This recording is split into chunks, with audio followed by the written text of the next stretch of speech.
Enemy. Thank you very much. Our next speaker is Kevin Zeese. Kevin is co-director of, and he's a contributor to Popular Resistance. That's popularresistance.org. Kevin Zeese. Thank you very much, Margaret. Okay. Well, first off, thanks to the Administrative Committee and volunteers at UNAC for organizing this. And also, I want to give a word to the Virginia Defenders, the Richmond group that helped to organize this program. They did a great job. We're in a period of never-ending war on terror. In 16 years, we've spent $5 trillion, thousands of billions of dollars, at a time of record foreclosures, particularly impacting poor communities and communities of color, record bankruptcies, tens of thousands of people a year, every year, dying because they don't have health care. Tens of thousands a year still dying because they don't have health care, even without the Republican bill being put into place. On poverty at record highs.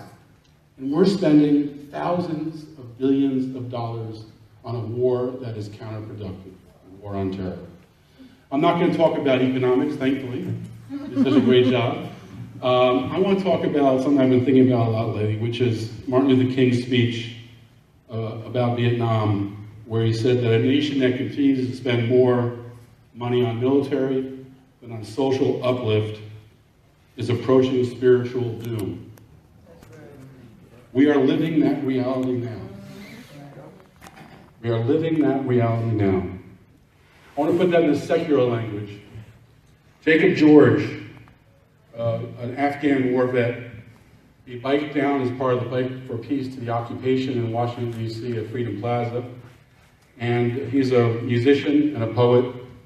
He talked about spiritual death in a different language. He talked about moral injury. He described a soldier's heart. It killed him.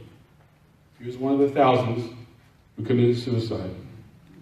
One of the things he wrote was, "A celebration of violent deeds puts my heart at unease. Parades and flags can't change what I've done, and there is no honor in what I've become." He described how in every mission he lost a piece of who he was at every single mission. Well, I've been thinking about how this applies nationally. Every bomb that's dropped is a moral injury to our nation. What we're doing to people on the ground, at weddings, walking in fields, just being in the wrong place at the wrong time. We glorify war in movies. We show the shock and awe attacks, the bombs bursting in air, to glorify our military. We have war holidays. We make war heroes. But this is not overcoming our moral injury. It's not overcoming our moral injury. The media lies to us about it. They create enemies, as they're doing now with the evidence-lacking Russiagate. Leading us to a war, leading us to a conflict with a nuclear-armed power. The media hides the stories of those who we kill on the ground. We don't hear their names. We don't hear about who loved them. We don't hear about their families, what they did in life. We don't show how we take a functioning country like Libya, providing a high level of government function, and turn it into chaos, turning it into ongoing violence. People who are desolate without homes, people who are turned into sex slaves. We don't show that. We don't talk about that. Frankly, I think we can't face what we do. We can't face what we do, but sometimes things leak out. The collateral murder video, Chelsea Manning leaked out. Showing the nonchalance of U.S. military shooting civilians, shooting reporters, looking like they enjoy the target practice of killing people. The Abu Ghraib photographs the torture memos, approving torture by lawyers in the United States, saying, yes, you're allowed to torture, violating international laws, violating domestic laws. Guantanamo Bay, the photos of that. And once in a while we even see, but it's a rarity because the media doesn't allow it, the Pentagon doesn't want it. We see flag-draped coffins of U.S. soldiers. Once in a while, that sneaks through the media. We get diverted off these leaks, these photos, into the next diversion. But they leave an indelible mark. They're not forgotten. People feel them. It hits our psyche, and that's what the moral injury is about. But this is a deep moral injury. This is a deep moral injury. It's not just since 9/11. One of the great books I recommend reading is The Indigenous History of the United States. Roxanne Dunbar Ortiz. And what she describes in there is the U.S. way of war. The U.S. way of war. It's killing civilians. It's killing children. It's destroying crops. It's bringing settlements to their ground so they cannot recover. It's not allowing any peace negotiations, or if you do allow them, lying about them. That is the U.S. way of war. George Washington, much revered.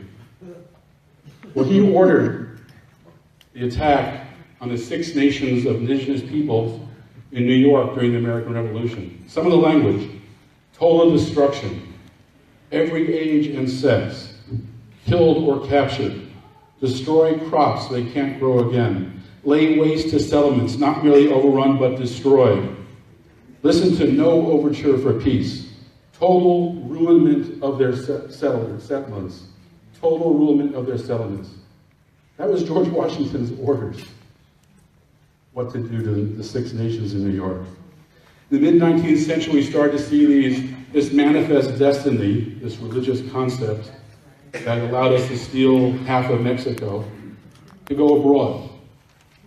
We occupied China in the 1850s. We attacked Korea in the 1860s. And we already heard about the colonization of the Philippines in the late 1800s.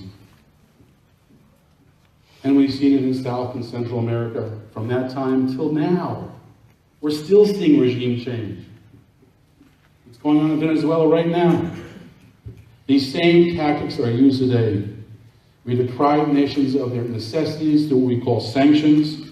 We can start with aerial bombardments or drones, killing mass number of civilians, destroying infrastructure, destroying hospitals, destroying roadways, destroying governments, destroying functioning societies. Can we look at ourselves and understand our moral injury? Can we see how the wealth of this nation was built, was stolen, by stealing the land of others, by ethnic cleansing of whole peoples, by enslavement of 10 million Africans brought over from Africa, made into slaves to build wealth? Or are we too numb?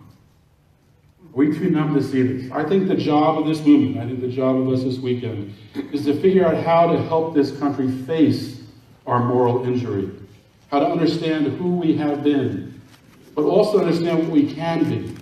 We can turn this moral injury into moral outrage. We can turn our exceptionalism into exceptionalism for humanitarian work around the world. It's needed throughout the United States. It's needed throughout the world. There are many people suffering. Let's become exceptional humanitarians and heal this moral injury. Thank you very much.